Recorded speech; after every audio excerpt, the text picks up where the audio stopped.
అవునా కాదా? అక్కడి నుంచి రోడ్డు మీదకి వచ్చి నన్ను అడ్డుకుంటారంట.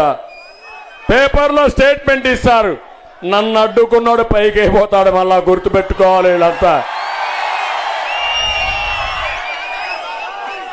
అక్కడి నుంచి మనవాళ్ళకు కూడా కోపం వచ్చింది.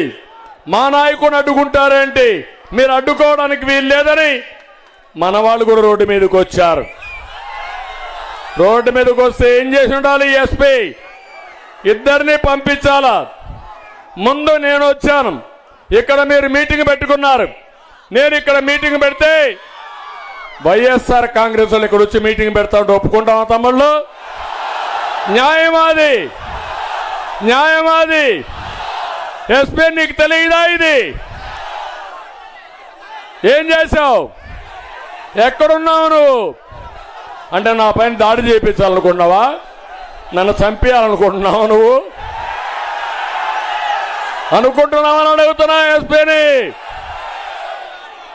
నాకు పక్కన ఎన్ఎస్జీని ఇచ్చారు సెంట్రల్ గవర్నమెంట్, ఎప్పుడు 20 ఏళ్లకు మనపు. లేకపోతే వివేకమారిగా నా పైన కూడా గొడ్డలు వేటేసేవాళ్ళేమో తెలియదు నాకు.